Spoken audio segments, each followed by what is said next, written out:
हामी अघि नै मैले भनेको थिएँ अतिथि आसन ग्रहणको क्रम समय अवस्था अनुसार जारी रहनेछ र हाम्रो निम्तोलाई स्वीकार गरेर हाम्रा नगर प्रमुख श्री शिवप्रसाद ढकालज्यू यहाँ उपस्थित हुनुभएको छ। उहाँलाई विशेष अतिथिको रूपमा र हाम्रो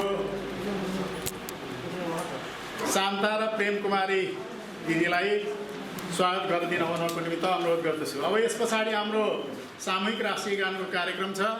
म यसको लागि तयार गरिदिनको निमित्त दिनेश राई सरलाई अनुरोध गर्दछु। आफ्नो स्थानबाट उठेर हामी राष्ट्रिय गानमा सहभागी हुन्छौँ।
यस पछाडि म यो बहुद्देश्य सहकारी सङ्घ विशेष गरेर प्रदेश नम्बर 1 गठन गर्नका निमित्त र त्यसको साथसाथै केन्द्रीय सङ्घ गठन गर्दाखेरिका क्रियाकलापहरू समेतलाई समेटेर विशेष प्राथमिकताका रूपमा प्रदेश स्तरीय बहुद्देश्य सहकारी सङ्घ स्थापना गर्नको निमित्त के क्रियाकलापहरू अपनाइयो यसबारेमा छोटकरीमा आफ्ना कुराहरू राखिदिन हुनको निमित्त म बहुद्देश्य सहकारी सङ्घ केन्द्रीय सदस्य तथा आजका अध्यक्ष सन्दीप कुमार भुजेलज्यूलाई अनुरोध गर्दछु।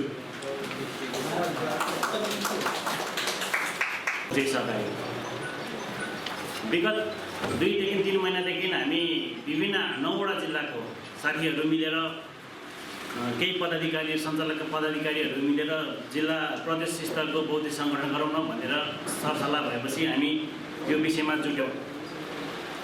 हामीले 14 जिल्लाको सबै सहकारीमा कुरा गर्दाखेरि माथिल्लो पहाडी भेगमा अलिक सम्भव देखिएन र केही साथीहरूले चाहिँ तपाईँहरू गठन गरिसकेपछि हामी आबद्ध हुने भने प्रतिबद्धता जनाएपछि हामीले सहकारी ऐन 2074ले मागेको भन्दा 76ले सङ्घीय कानुन 2074ले सहकारीको सङ्ख्या मागेको 25 छ, तर सङ्घीय कानुन 2076 प्रदेश कानुन 2076ले 31 सहकारी भनेर उल्लेख गरेको छ। त्यसमा कम्तीमा 51% बहुद्देश्य सङ्घ भनेको छ। प्रदेश 1मा जम्मा 7वटा सङ्घ दर्ता भएको छ। 7वटा मध्ये 4वटा सङ्घ हामीसँग छ। इलाम, तेह्रथुम, भोजपुर, इलाम, तेह्रथुम, धनकुटा र हाम्रो उदयपुर गएर 4वटा। अन्य सङ्घहरूलाई पनि हामीले कुरा गरे। उहाँले भन्नुभयो तपाईँले गठन गरिदिनुहोस्, हामी पनि आबद्ध हुन्छौँ भनेर उहाँले प्रतिबद्धता जनाउनु भएको छ।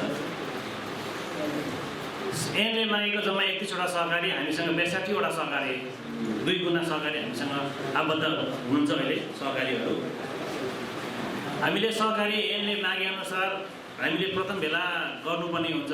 नियम कानुनले सहकारी ऐन भन्दा बाहिर हामी गएको छैनौँ। सहकारी ऐन अनुसार नै हामीले चाहिँ 1 दिने अभिमुखीकरण कार्यक्रम पनि जिल्ला बहुद्देश्य सङ्घ इलामको नेतृत्वमा संयोजकत्वमा हामीले धरानमा 9वटै जिल्लाका साथी पदाधिकारीहरूलाई राखेर हामीले 1 दिने अभिमुखीकरण तालिम पनि गऱ्यौँ, जसमा हाम्रो प्रमुख प्रशिक्षकको रूपमा युवा तथा साना स्वरोजगार कोषको हाम्रो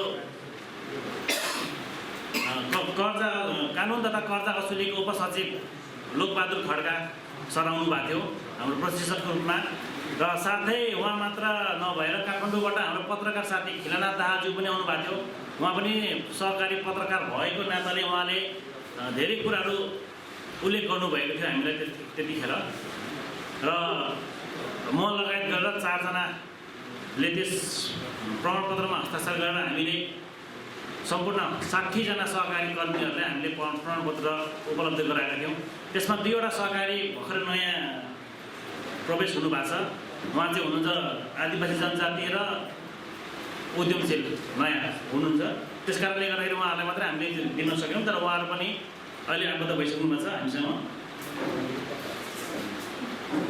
2076 को कानुनले मागे अनुरूप हामीले सम्पन्न गरेका छौँ र पछिल्लो समय रजिस्ट्रार कार्यालय प्रदेश 1 बाट सूचना के जारी भयो भनेदेखि हामीले कुनै पनि सङ्गठन गर्दाखेरि 15 दिने सार्वजनिक सूचना दिनुपर्छ भनेर उहाँले सूचना दिएपछि हामीले 2 वटा पत्रिकामा दियौँ।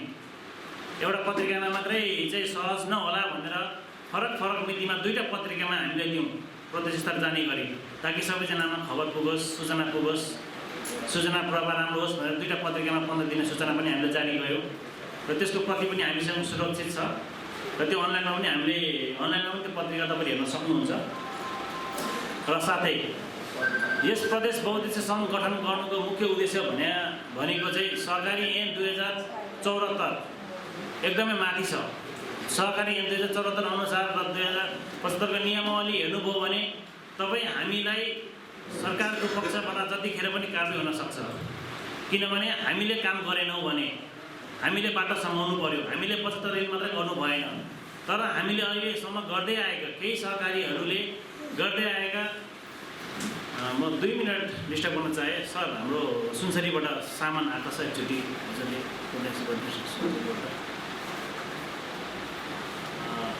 दिनेश तपाईँ गइदिनुहोस् न। हामीले आज मान्यज्यूलाई देखाउनको लागि र मान्यज्यूको ध्यान आकर्षण गराउनको लागि र मान्यज्यूलाई सहकारीले पनि यस्तो काम गर्दो रहेछ, तर जुन चाहिँ सहकारी अलिकति सहयोगको अपेक्षा छ त्यो सहकारीले पनि हामीले समेटेर लिएर आएका छौँ यसमा होइन। र त्यो सहकारीको सिपमूलक कार्यक्रम पनि हामी तपाईँहरूलाई प्रस्तुत गर्छौँ, देखाउँछौँ हामी। त्यस कारणले गर्दाखेरि हामीले हेर्ने हो भने सहकारी कानुन अनुसार हेर्ने हो र जाने हो भनेदेखि हामी जतिखेर पनि दण्डित हुन सक्ने अवस्था आएको छ। तपाईँ हाम्रो लागि बोलिदिने को?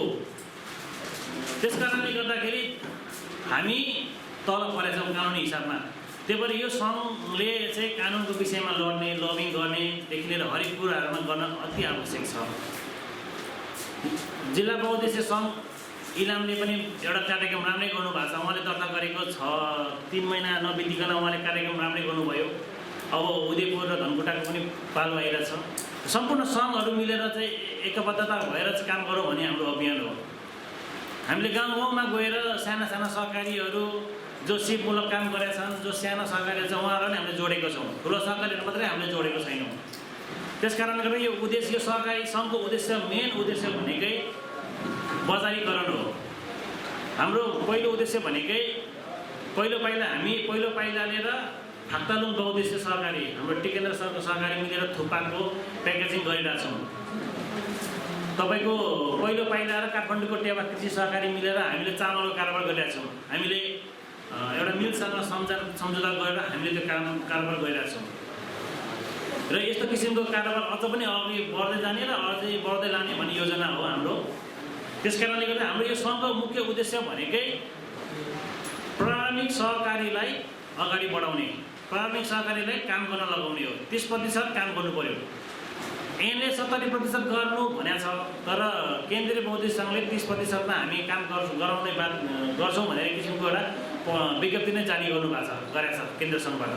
त्यस कारणले गर्दा हामीले कम्तीमा 30% चाहिँ काम गर्नुपर्छ भन्ने चाहिँ कानुन छ र 30% हामीले नगरेकोले गर्दाखेरि आज हामी बाटो बिराएर हिँडेका छौँ।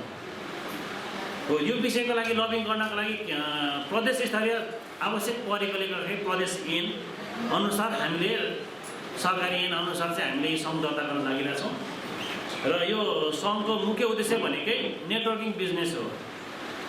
इलामको किवी हामीले 1 गाडी किवी हामीले काठमाडौँ पठायौँ।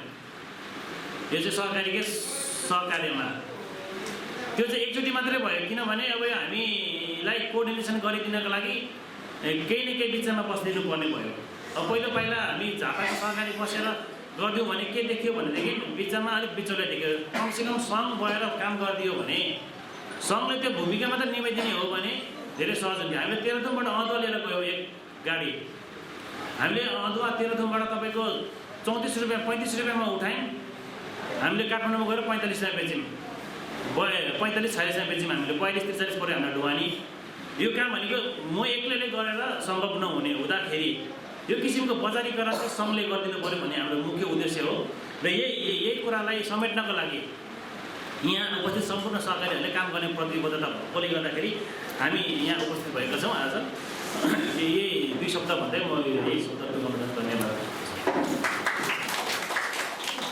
सनिप कुमार भुजेलज्यू, उहाँले यो प्रदेश नम्बर 1 स्तरीय सङ्घ स्थापना गर्नको निमित्त र सहकारीहरूलाई एक आपसमा जोड्नको निमित्त गरिएका क्रियाकलापहरूको बारेमा संक्षेपमा जानकारी दिएर गइसक्नु भएको छ।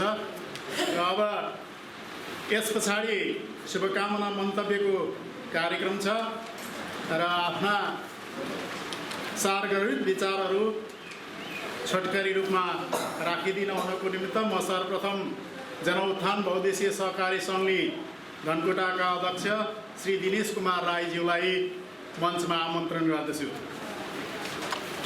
कार्यक्रमका सभापतिको आसन ग्रहण गर्नुहुने बहुद्देशीय सहकारी सङ्घका राष्ट्रिय सदस्य सनिप कुमार भुजेलज्यू, यस कार्यक्रममा हाम्रो आतिथ्यतालाई स्वीकार गरेर पाल्नुहुने आदरणीय प्रमुख अतिथि माननीय मन्त्री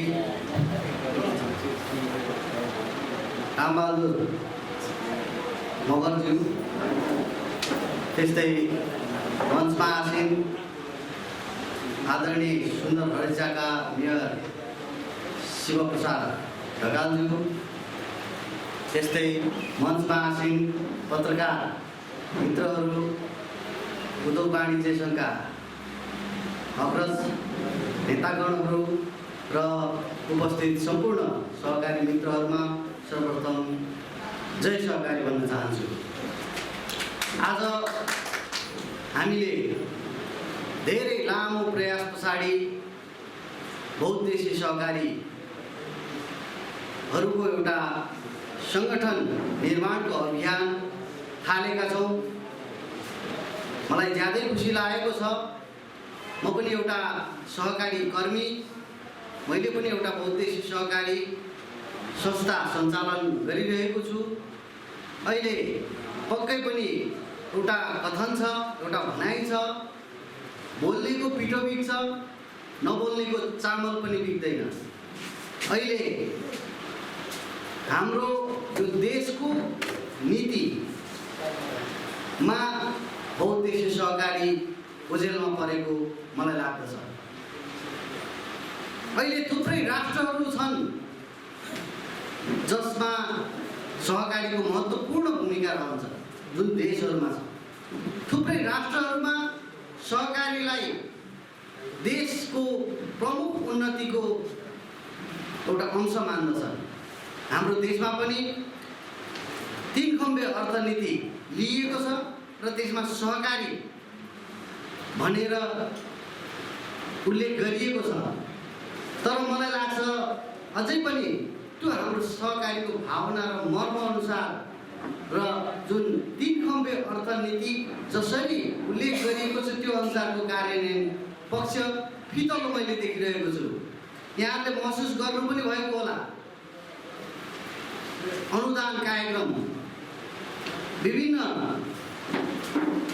कार्यक्रमहरू ल्याइन्छ प्रदेश सरकारबाट, केन्द्रीय सरकारबाट।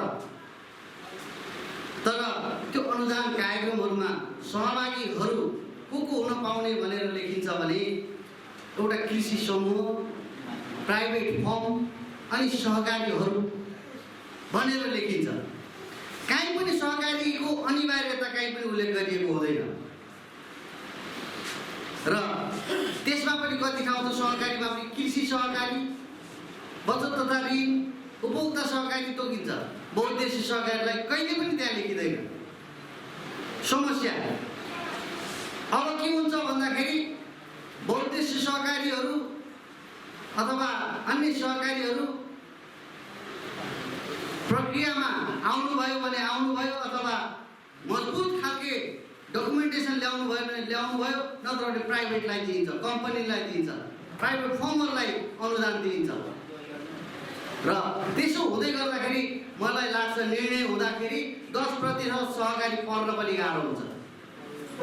थुप्रै प्राइभेट फर्महरूले सहकारीको काम गरिरहेको छ, सहकारीको क्षेत्रमा छुट्टिएका अनुदानहरूको काम गरिरहेको छ।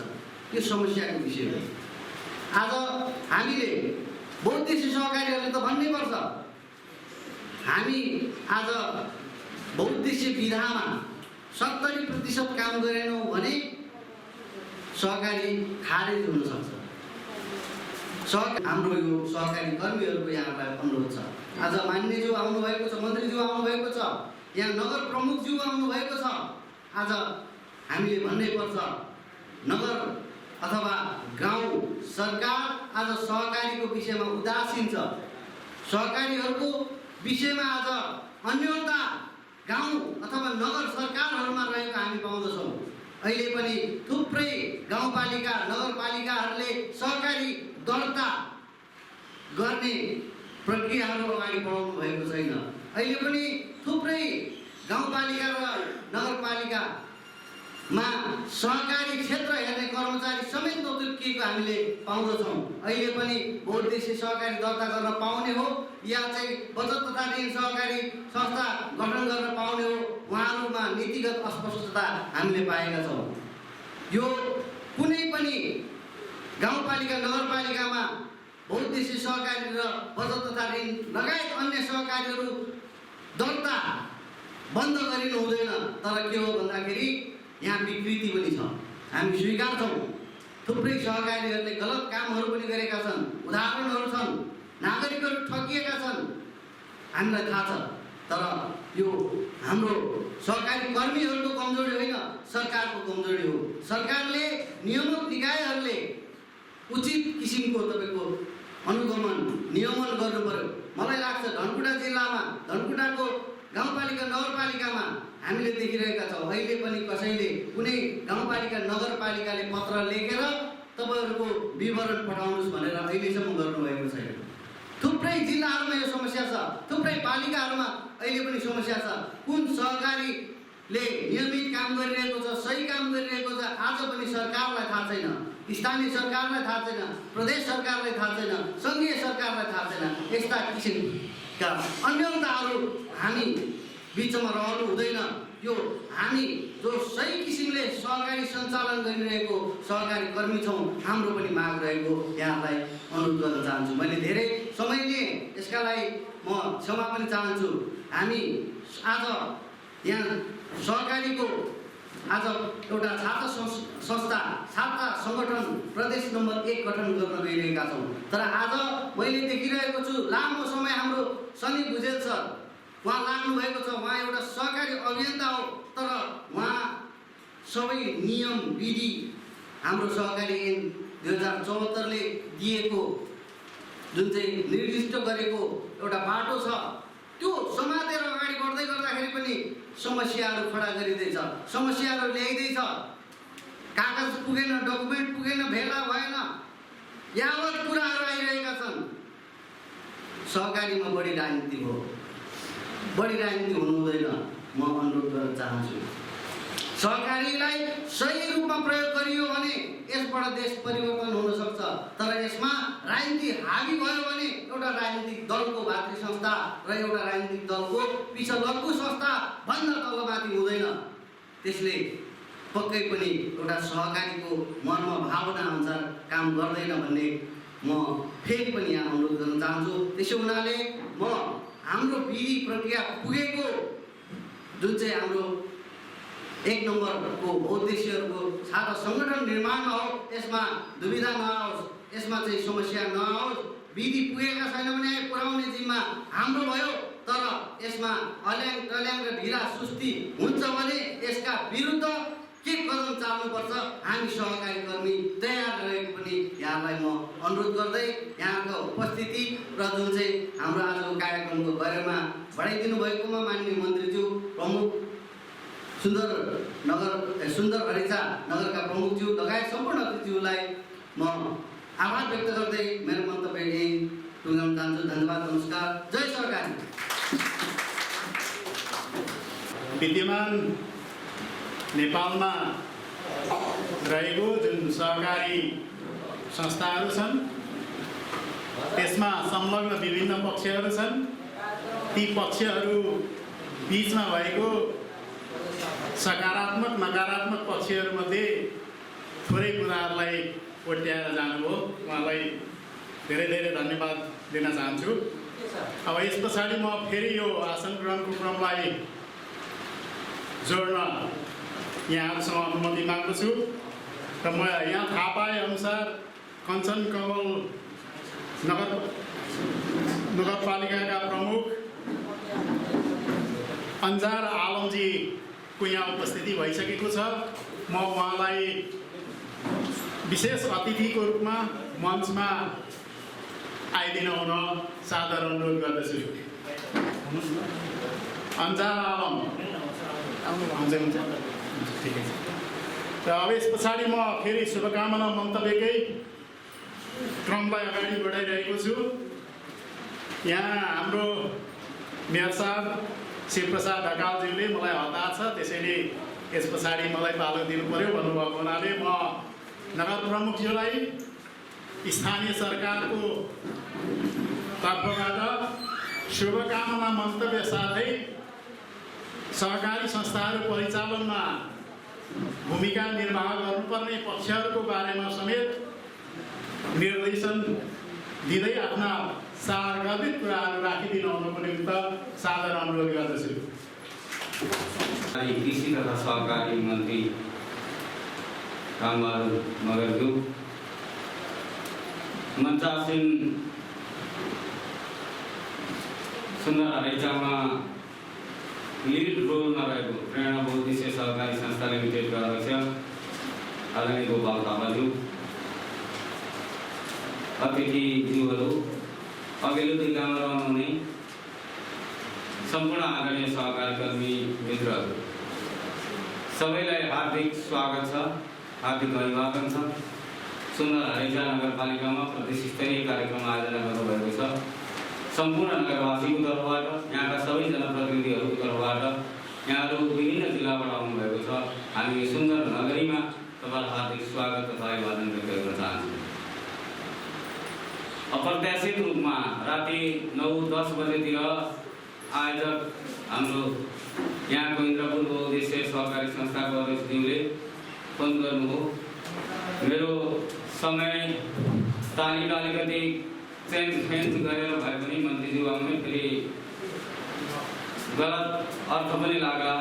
अनि 9 जिल्लाबाट साथीहरू आउनु भएको छ, स्वागत गर्न पनि नपाइएला भनेर हस्याङ फस्याङ गर्दै यो स्थानीय तहको प्रमुखहरू काम पनि आफूले केही गर्नु नपर्ने, फुर्सद पनि 1 मिनेट नपाउनु, 3वटा कार्यक्रम भ्याएर हतार घर पुगेर अलिकति खाना खाएर आएको एउटा भाइको हिजो दुर्घटना भएको छ।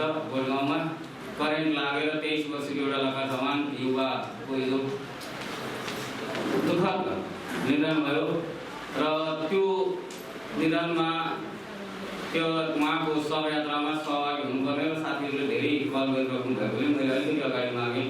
म मन्त्रीज्यूसँग समायोजन गर्न चाहन्छु। आज साथीहरूसँग त्यसतर्फ जानुपर्ने भएकोले अलिकति मैले हतार गरेँ, मैले यो निवेदन गरेँ। र आज बहुद्देश्य सहकारी संस्थाहरूले छाता संगठन निर्माणका निम्ति जुन भेलाको आयोजना गर्नुभएको छ, म तपाईँलाई शुभकामना व्यक्त गर्न चाहन्छु। आफ्नो हकितका निम्ति, आफ्नो संस्थाको हकितका निम्ति, आफ्नो शेयर सदस्यहरूको हकितका निम्ति र तपाईँहरूको संस्थाको पवित्र उद्देश्य प्राप्तिका निम्ति तपाईँहरूले जुन आफूलाई एकताबद्ध गर्न खोज्नु भएको छ, तपाईँहरू यो कार्यक्रममा सफल हुनुहोस्। स्थानीय तहमा स्थानीय सरकारले गर्ने सहयोग, प्रदेश तहमा प्रदेश सरकारले गर्ने सहयोग तपाईँहरूलाई पुरा प्राप्त होस्। मेरो नगरमा मैले सहकार्य गरिरहेको छु, सहयात्रा गरिरहेको छु। धेरै यो नगरका सहकारी कर्मी आदरणीय व्यक्तित्वहरूको यहाँ उपस्थिति छ। उहाँहरूलाई साँच्चै राखेर भन्न चाहन्छु, यहाँको सुन्दर हरेजाको 159 वटा सहकारी, 9400 सेयर सदस्य भएको सहकारीदेखि 120 जना सेयर सदस्य भएको सहकारीसम्मको यो थलो हो। सहकारीले पछिल्लो समय सुन्दर हरेजाको कायाकल्प गर्नमा अत्यन्त महत्त्वपूर्ण योगदान दिएको छ।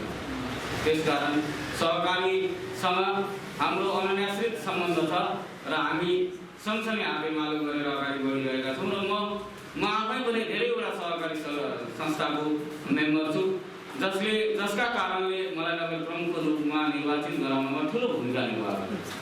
सबैले माया गर्नुभयो, सबैले सहयोग गर्नुभयो। त्यसकारण सुन्दर हरेजामा जुन एउटा अनुपम खालको राजनैतिक एकता, सांस्कृतिक एकता, सामाजिक एकता, सामाजिक सद्भाव कायम छ, मलाई लाग्छ, विश्वास छ सबै प्रदेशभरिका सबै स्थानीय तहमा सबै सहकारी कर्मीहरूमा त्यो चाहिँ सम्बन्ध स्थापित छ भन्ने मैले विश्वास लिएको छु। तपाईँहरूले अघि दिनेशजीले धेरै कुराहरू जोड्नु भएको छ।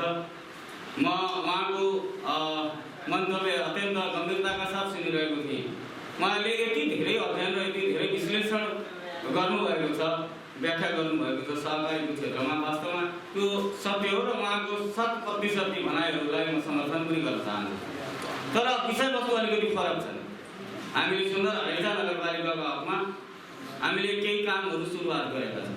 दिनेशजीले धेरै कुरा उठाउनु, उहाँका कुराहरू कतिपय पालिकाहरूमा वास्तवमा अहिले पाइलो नसरिरहेको अवस्था पनि छ।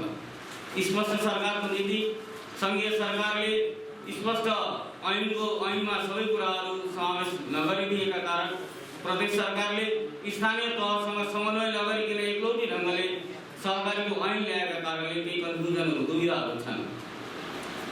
सङ्घको प्रदेशको ऐन आउनु अगाडि नै सुन्दर हरेजा नगरपालिकाले 2074 साल मङ्सिर 6 गते सहकारी ऐन लागू गर्यो।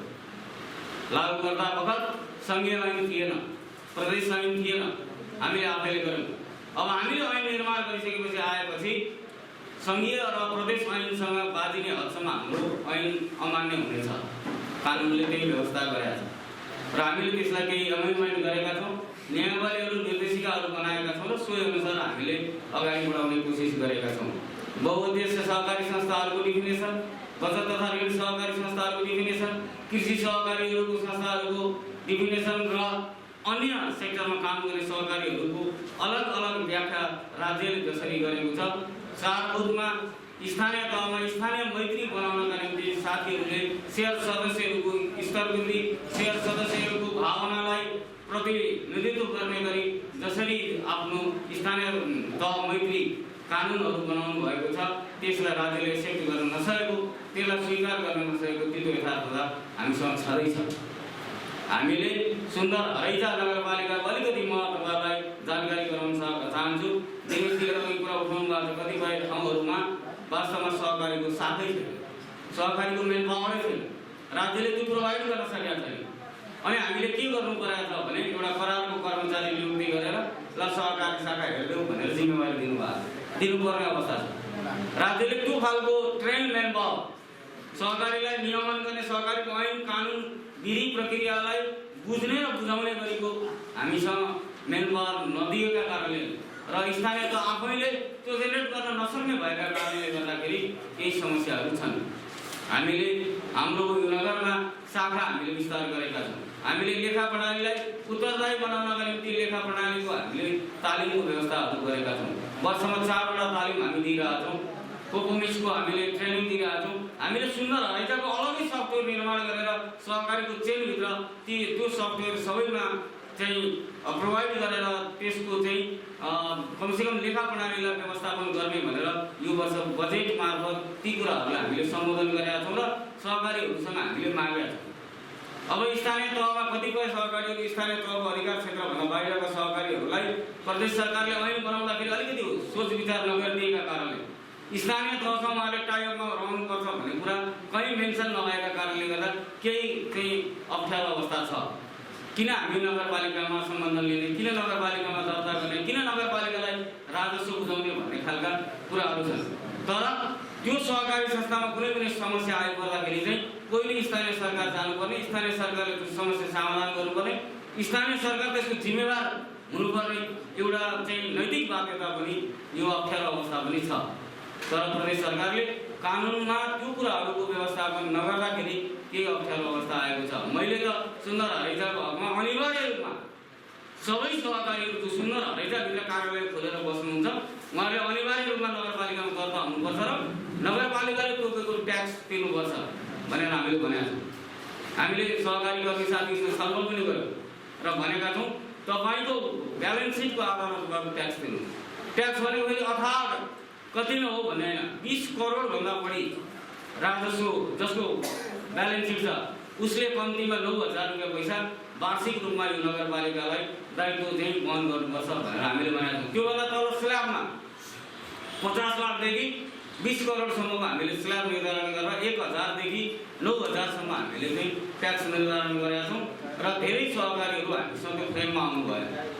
अनि यो वर्ष धेरैले जति बेला अप्ठ्यारो पऱ्यो जति बेला सिफारिस चाहियो त्यति बेला आउनुभयो। हामीले भन्नु दर्ता हुनुहोस् अनि बाध्य भएर उहाँहरू दर्ता हुनुभएको छ। तर कानुनी रूपमा स्थानीय तहलाई उहाँहरूले मान्नुपर्ने अथवा दर्ता हुनुपर्ने कुरा मेन्सन नभएका कारणले गर्दा उहाँहरू पनि दुविधामा हुनुहुन्छ। मन्त्रीज्यू यहाँ हुनुहुन्छ, कानुनसँग सापेक्ष परिवर्तन हुँदै जान्छ, त्यसको एमेन्डमेन्टहरू हुन्छ र मन्त्रीज्यूको म ध्यान आकर्षण गराउन चाहन्छु कि यस्ता कुराहरूमा कमसेकम राज्यले पनि त्यो खालको व्यवस्थापनहरू मिलाइदियो भने हामीलाई राम्रै हुन्छ।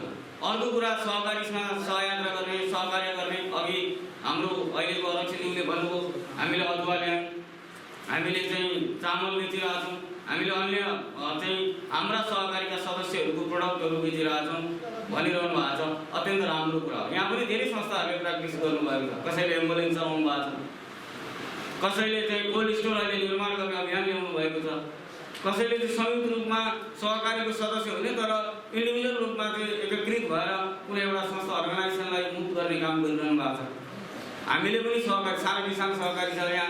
अहिले हामीले सुन्दर हरेजा नगरपालिकाको सिड ब्याङ्कको रूपमा बिउ ब्याङ्कको रूपमा साना किसान सहकारीलाई हामीले चाहिँ अहिले सहकार्यमा हामी काम अगाडि बढाइरहेका छौँ। हामी अहिले कोल्ड स्टोर निर्माण गर्दैछौँ सुन्दर हरेजामा। हामीले कृषि उपज चाहिँ सहकारी संस्था लिमिटेड सुन्दर हरेजा 7सम्म सहकार्यमा कोल्ड स्टोरको निर्माण हामी गर्दैछौँ।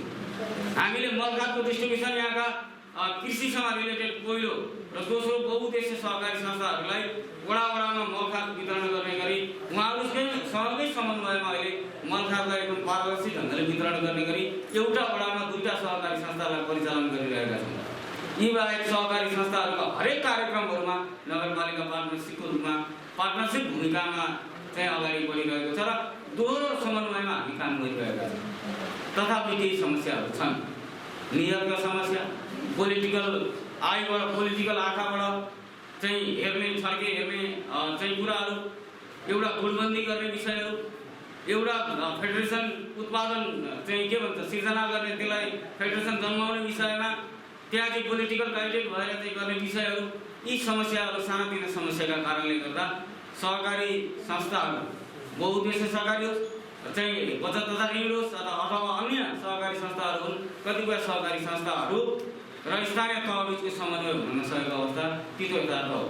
यी सबैलाई मेरो अरू कुरा केही पनि छैन। तपाईँहरूको पवित्र उद्देश्य छ, तपाईँहरूले छाता सङ्गठन बनाउँदै हुनुहुन्छ, तपाईँहरूले चाहिँ अघि अध्यक्षज्यूले भन्नुभयो हाम्रो पक्षमा लडिदिने, हाम्रो पक्षमा कुरा गरिदिने। सरकारले 3 खम्बे अर्थनीतिमध्ये एउटा खम्बा चाहिँ सहकारीको चाहिँ सहकारी हो, यसको अर्थतन्त्र चलायमान गरेर त्यसलाई कायापलट गर्ने, सबै शेयर सदस्यहरूको भूमिकालाई चाहिँ विस्तार गर्ने, सबै पढाइ स्तर चाहिँ रोजगारी सिर्जना गर्ने, आयलाई चाहिँ त्यसलाई चाहिँ कलेक्सन गरेर एउटा चाहिँ बल्क पुँजीको रूपमा त्यसलाई विकास निर्माणमा आफ्नो चाहिँ सहकारीको सदस्यको निर्माणमा लगाउने, यी विषयहरू छन्। तर तिनको यथोचित परिचालन, तिनको यथोचित व्यवस्थापन, तिनको यथोचित चाहिँ कार्यक्रमहरू सम्बोधन नभएका कारणले तिल मिलाएको अथवा कता कता चाहिँ प्रक्रिया नमिलेको जस्तो पनि देखिन्छ।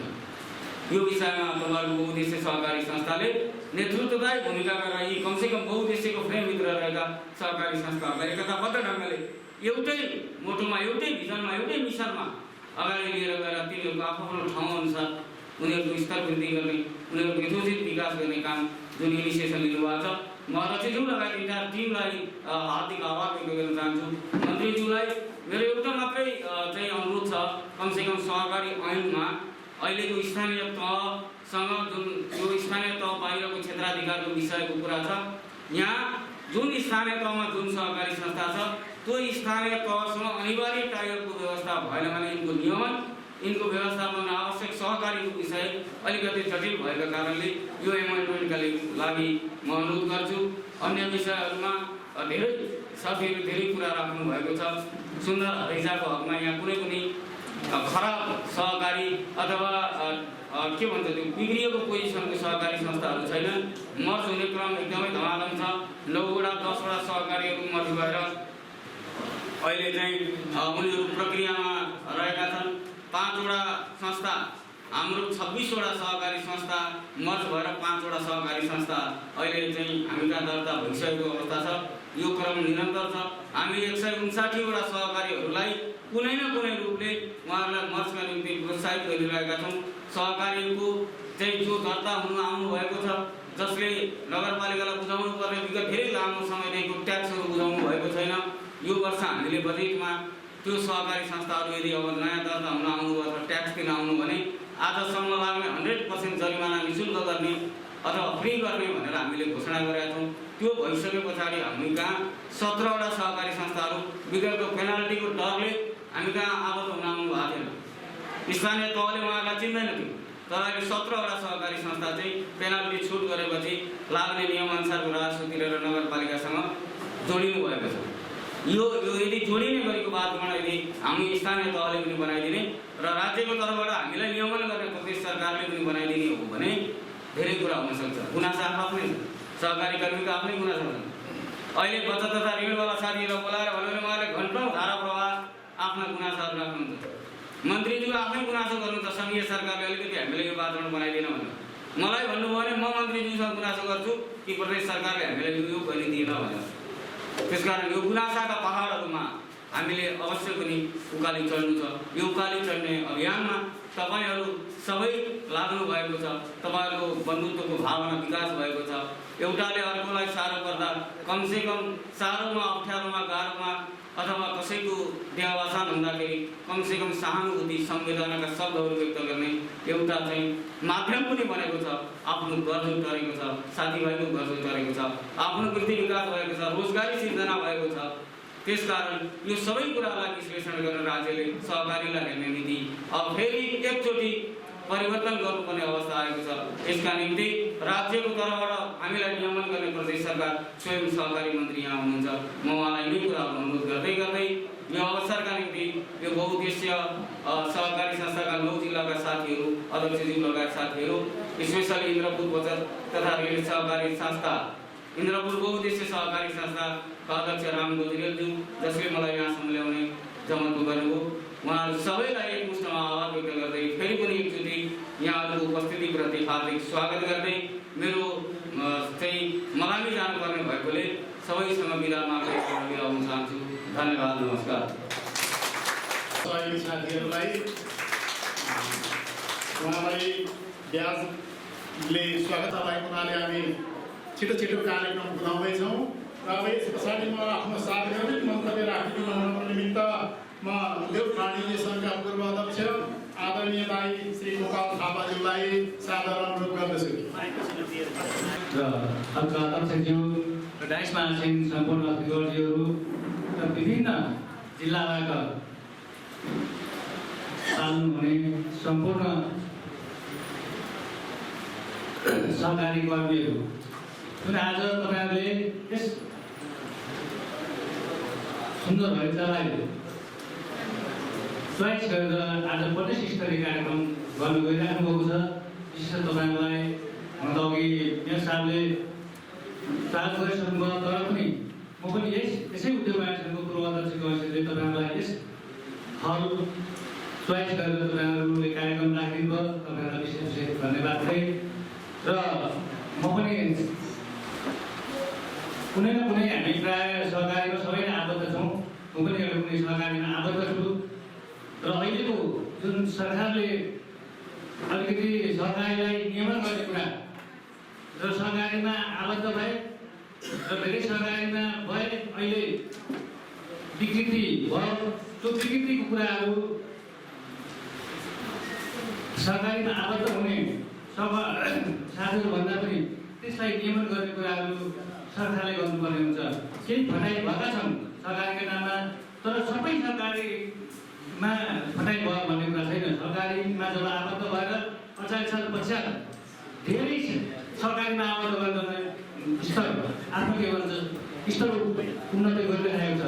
र यो बहुद्देश्य सरकारीको अहिले जुन खोलिएको छ यो ऐपिनोलोजीले भन्नुभयो, मलाई साह्रै मन पर्यो। किनभने हामीले बहुद्देश्यमा लागिसकेपछि पहिले त 70% गर्नै नसक्ने, अहिले पछिल्लो समयमा 30% गर्नुपर्छ भने, तर 30% काम गरेर पनि त्यसमा उत्पादन गरेको कुरालाई जब बजारीकरण गर्न व्यवस्थापन हुँदैन, उत्पादन मात्रै गरेर हामीले त्यसलाई के गर्ने त, मात्र उत्पादन गरेर राख्ने कुरा हुँदैन। तर यो बहुद्देश्य सरकारको जुन यो सङ्घ मार्फत हामीले एउटा बजारीकरण गर्नलाई समुन्ने कार्य भूमिका खेल्नको लागि एउटा समिति गठन गरेर यसलाई के भन्छ हरेक ठाउँबाट उत्पादन गरेको चिजलाई राष्ट्र अन्तर्राष्ट्रिय बजारमा पुर्याउन सक्यौँ भने हामी यस बहुद्देश्य सरकारी संस्थामा लागेर हामीले गरेको उत्पादनहरू बजारीकरण गर्न र हामीले के भन्छ आयोजन गर्न यस के भन्छ सरकारी यो आबद्ध भएर जुन प्रदेश स्तरीय जुन बहुद्देश्य सरकारीको छाता सङ्गठनको रूपमा मात्रै रहेर सरकारीमा विभिन्न समस्याहरूलाई मात्रै समाधान गर्ने कुरामा मात्रै नगएर यसलाई बजारीकरण गर्ने र बिक्री वितरण गर्ने कुराहरू सोच राखेको थरले गर्नु पनि पर्ने देखिन्छ। त्यस किसिमले हामीले गऱ्यौँ भने हामी सरकारीमा आबद्ध भएका बहुद्देश्य सरकारी आबद्ध भएका सम्पूर्ण सरकारी कर्मीहरूलाई अझ मद्दत पुग्ने थियो र हौसला बढ्ने थियो। र अहिले पछिल्लो समयमा सरकारीमा लाग्ने हामी सबैलाई सरकारले थोरै अत्याएको पनि छ। र अर्को कुरा बहुद्देश्य सरकारी संस्थालाई झन् छोड्नु पर्ने, बहुद्देश्य सरकारी संस्थाले चाहिँ कर बढी छ, सरकारले कम कर लिएर सबैलाई आबद्ध गराउनु पर्ने, तर अहिले बढी कर लिएर बहुद्देश्यलाई बढी लिने र रेगुलरलाई मात्र 5% लिने यस किसिमको अवधारणा राख्नुभन्दा पनि बहुद्देश्यलाई कम मन्त्रीज्यू यहीँ हुनुहुन्छ र यसलाई कम हामीले कर लिएर धेरैलाई आबद्ध गर्न सक्यौँ भने थोरैलाई के भन्छ बढी कर लिनुभन्दा बढीलाई के भन्छ आबद्ध गराएर कर लियौँ भने हामी राज्यलाई पनि आयोजन हुन्छ र गर्ने सरकारीहरूलाई पनि राहत हुन्छ। त्यस कारणले गर्दाखेरि अहिले सरकारी बन्ने अवस्था सरकारले सोचेको हो कि यस किसिमको भयो भने यसमा बढीभन्दा बढी ब्याङ्कहरूको चलखेल छ। ब्याङ्कमा मान्छे पुग्दैन, 30 लाख रुपियाँ चाहियो भने सरकारले तुरुन्त लगानी गरिरहेको छ। तुरुन्त देखेर ब्याङ्कको झन्डटिलो प्रोसेसमा सरकारीमा जो आबद्ध छ उहाँहरू तपाईँ हामी नै पुग्दैनौँ। त्यसले गर्दाखेरि ब्याङ्कमा गएर पैसा ब्याङ्कमा जम्मा भएन, ब्याङ्कमा ऋणहरू आएन र ब्याङ्कमा निक्षेप जम्मा भएन भनेर यो राष्ट्रिय ब्याङ्कहरूको यो चलखेलका कारणले गर्दा अहिले सरकारीलाई थोरै विभिन्न किसिमको बन्देज लगाइरहेको छ। यसलाई सरकारी मन्त्रीज्यू यहीँ हुनुहुन्छ, यसलाई सरलीकरण गरेर नियमन गर्ने र सरकारीमा आबद्ध हुँदा सबैले फटाइ गर्दैन, केही व्यक्तिहरू हरेक ठाउँमा फटाइ हुन्छ। यो सरकारी मात्रै फटाइ भएको होइन, अन्य ठाउँमा पनि फटाइ हुन्छ। जसलाई जसले तिमीले उयो हल्ला पर्ने जस्तै यहाँ अब अन्य ठाउँमा जिम्मेवारीमा चाहिँ सब फटाइ नहुने, त्यहाँ चाहिँ केही नहुने भन्ने कुरा छैन। त्यसले गर्दाखेरि नियमन गर्ने कुरा र हेर्ने कुरा सरकारले हेर्नुपर्ने हुन्छ र यसलाई खुल्ला रूपमा सरकारीलाई खुल्ला रूपमा छोड्यो र कम के भन्छ कर लगायो भने अझ के जुन सोचले एउटा सरकारीमा सबै तपाईँ हामी आबद्ध भएका छौँ अझै मद्दत पुग्ने थियो भन्ने म आफ्ना छुट्टा बनाइ राख्दै र विशेष गरी मन्त्रीज्यू यहाँ हुनुहुन्छ, उहाँलाई यहाँ यो प्रदेश स्तरीय कार्यक्रममा उपस्थित भई प्रमुख अतिथिको रूपमा रहेर सरकारले अब कसरी के भन्छ लैजानुपर्छ भन्ने कुराहरूमा मनन गरेर अगाडि बढ्नुहुनेछ र सरकारीहरूलाई समन्वय गरी सहज तरिकाहरू बनाइदिनुहुनेछ भन्ने भनिसका साथ आफ्ना छोटा भनाइ हस्त जय सरकारी। छोटकरीमा आफ्ना महत्त्वपूर्ण भनाइहरू राखिदिन हुनको निमित्त कञ्चन कौल गाउँपालिकाका अध्यक्ष आदरणीय अन्जार आलमजीलाई अनुरोध गर्दछु।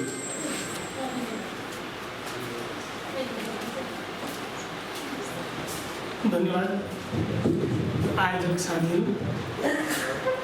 आजको यो 1 नम्बर प्रदेश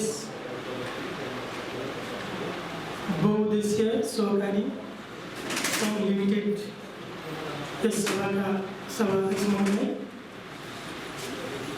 कार्यक्रमका प्रमुख अतिथिज्यू, बहादुर मगरज्यू प्रमुख अतिथि, सहकारी मन्त्रीज्यू, राज्य मन्त्री कला ढोलेज्यू, राज्य मन्त्री ज्यूहरू, यहाँ उपस्थित मञ्चमा सम्पूर्ण आजका अतिथिज्यूहरू लगायत उपस्थित विभिन्न जिल्लाबाट पाल्नुभएका सहकारीका विभिन्न तल तलपामा रहनुहुने साथीहरू, म सबैलाई पहिला नमस्कार भन्न चाहन्छु।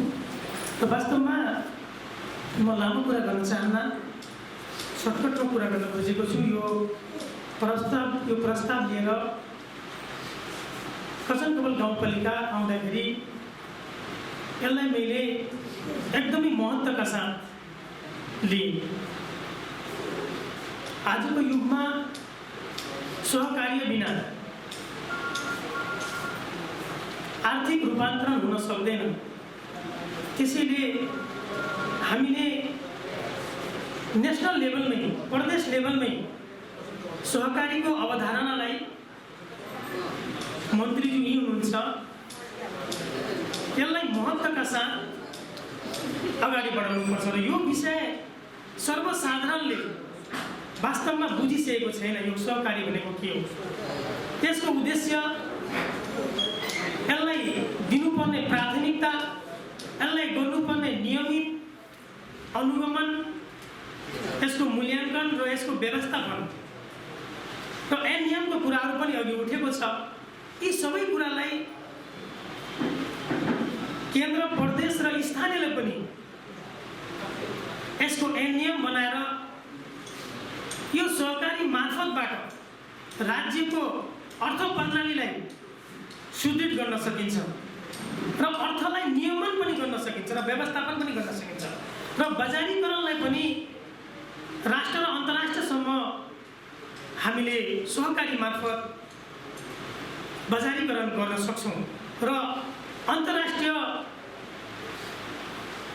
अर्थलाई पनि भित्र्याउन सक्छौँ। यसलाई त अझ यी सहकारीहरू आर्थिक सँगसँगै पर्यटकीय क्षेत्रलाई पनि सँगसँगै लानुपर्छ। र यो जुन बहुउद्देश्यको कुरा छ, एउटा सहकारीले अनेकौँ उद्देश्य राखेर सहकारी मार्फत हामीले आर्थिक व्यवस्थालाई व्यवस्थापन गरेर जुन गरिबी न्यूनीकरणको कुरा छ, गरिबी न्यूनीकरणलाई पनि यो सहकारी मार्फत माथि उठाउन सकिन्छ।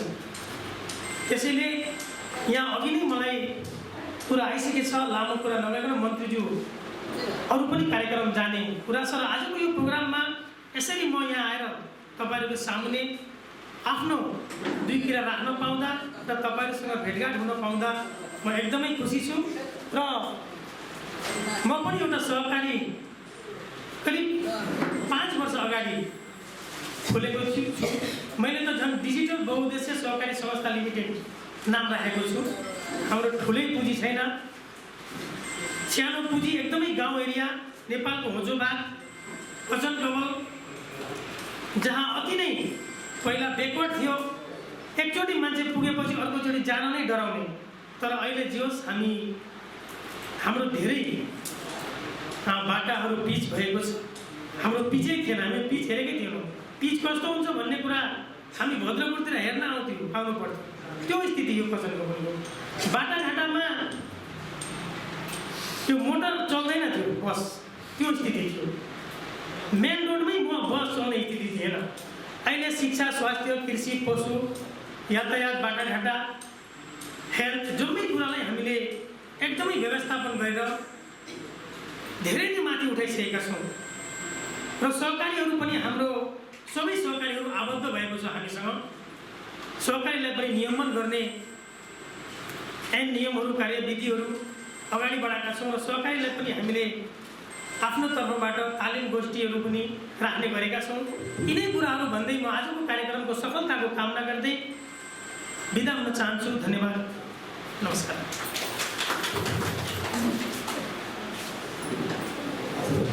महत्त्वपूर्ण भनाइको निमित्त आदरणीय कञ्चन कवल गाउँपालिकाका प्रमुख अन्जार आलमज्यूलाई म धन्यवाद दिन चाहन्छु। र अब हामी कार्यक्रमको मुख्य अङ्गतिर प्रवेश गर्दैछौँ। आजका आकर्षण हाम्रा प्रमुख अतिथि माननीय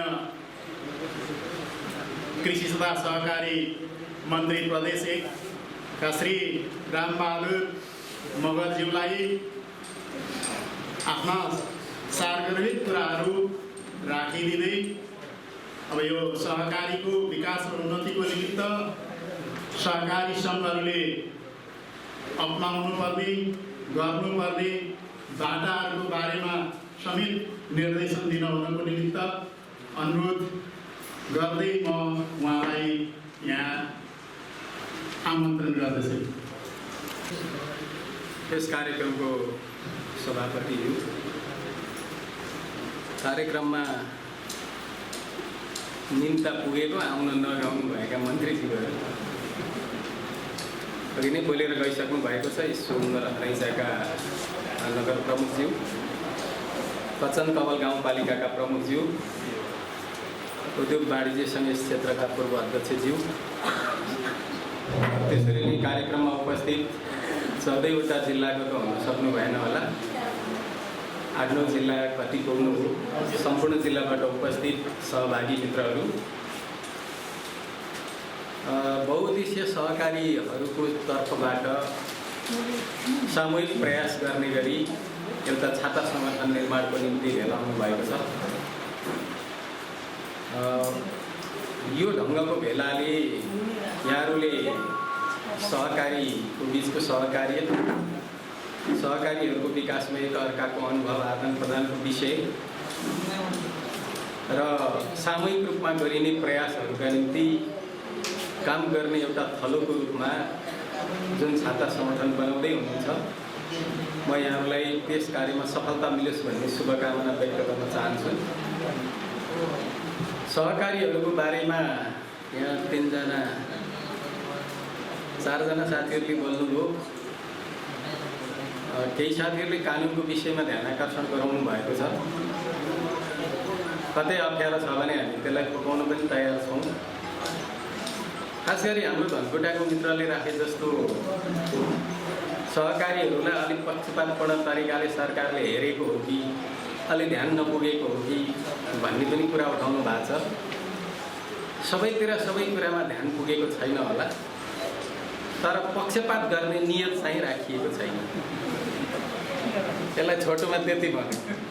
किनभने व्यक्तिलाई पनि सरकारले अनुदानको सहयोग गर्छ, फर्महरूलाई पनि गर्छ, सहकारीलाई पनि गर्छ। अब सहकारी भनेपछि बहुउद्देश्य बेग्लै लेख्न परेन भन्ने छ। किनभने कृषि सहकारी, बहुउद्देश्य सहकारी, अरू प्रकारको सहकारी भन्ने हिसाबले बेग्लै गर्न परेन।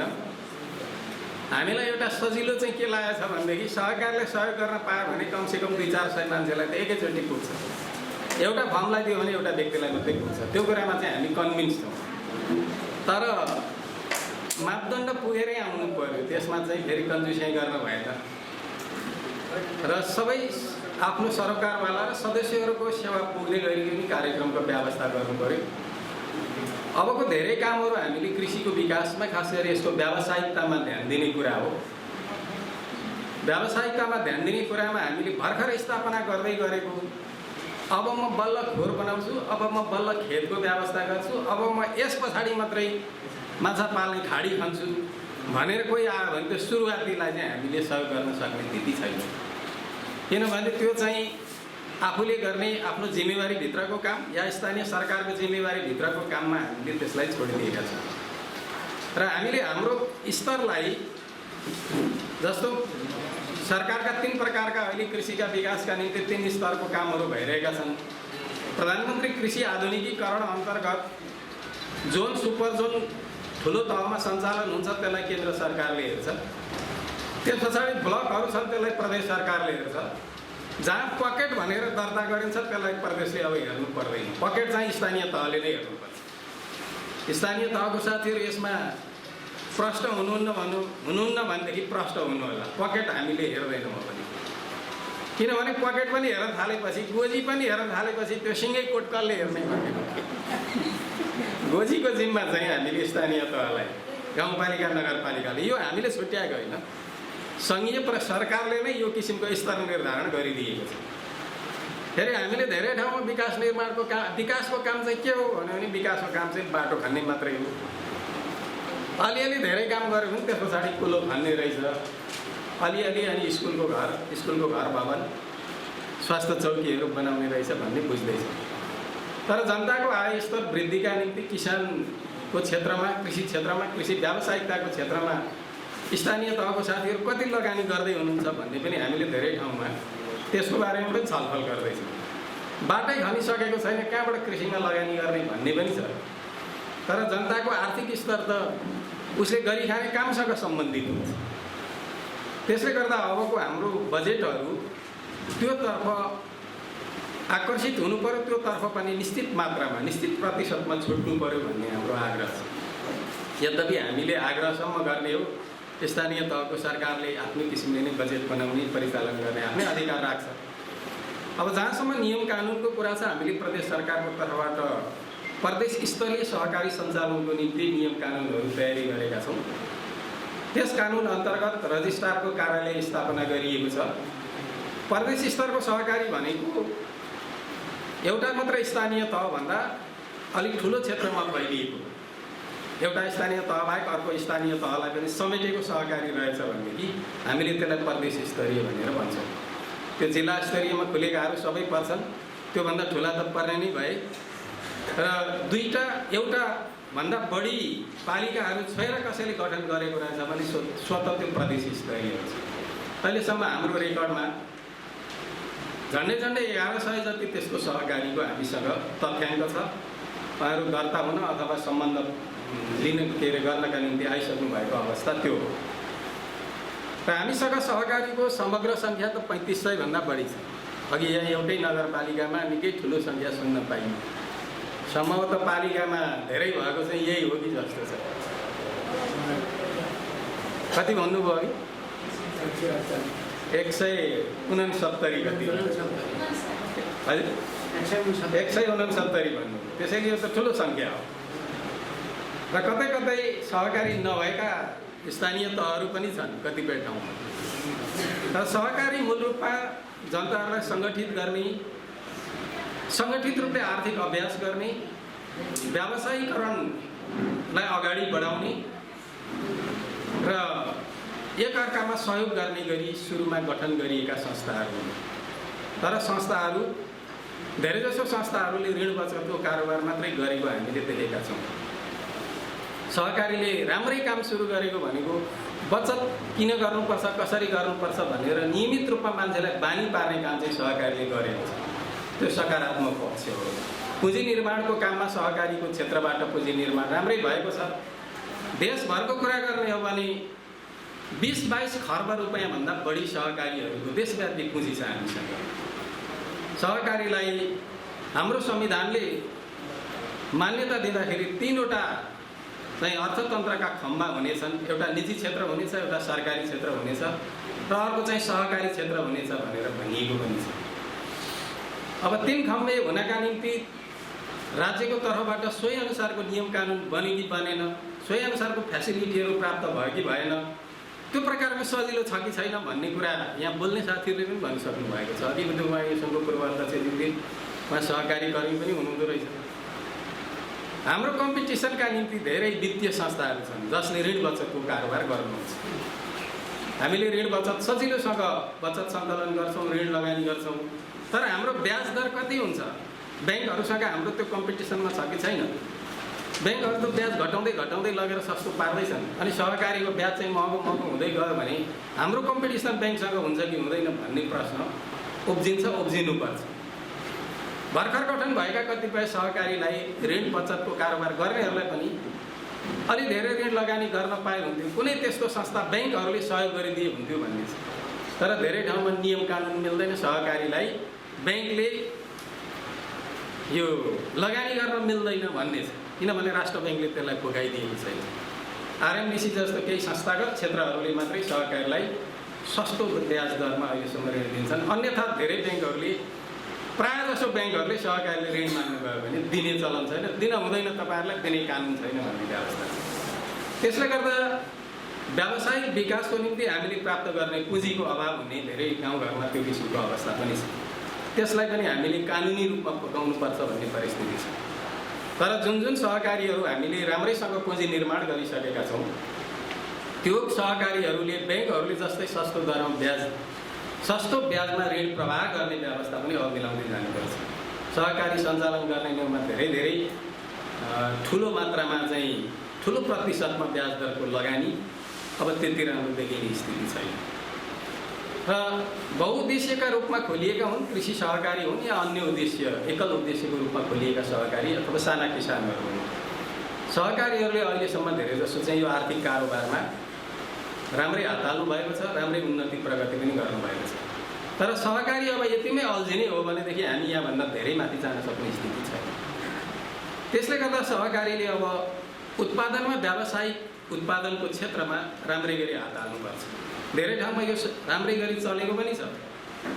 यहाँ धनकुटाको साथीले भन्नुभयो यस्तो कतिपय अप्ठ्यारो होला, तर व्यावसायिक रूपमा निकै सफल जिल्ला धनकुटा पनि हो, इलाम हो। पहाडी क्षेत्रका जिल्लाहरू यिनीहरू राम्रो नाम कमाएका जिल्लाहरू र ती व्यावसायिक क्षेत्रको किसानहरूलाई समेटिसक्ने परिस्थिति बनाउने, जहाँ व्यावसायिकता भएको छैन, जहाँ व्यवसायहरू फस्टाएका छैनन्, त्यहाँ सहकारीहरूले कृषि व्यवसायलाई कसरी अगाडि बढाउन सकिन्छ अथवा अरू प्रकारको व्यवसायहरूको विकास कसरी गर्न सकिन्छ भन्नेतर्फ ध्यान पुर्याउनुपर्छ। त्यही प्रकारको म्यान पावरको व्यवस्था पनि गर्नुपर्छ। हामीले राखेको म्यान पावर त अलिअलि बचत उठाउँछ, त्यो ऋण मात्रै लगाउँछ।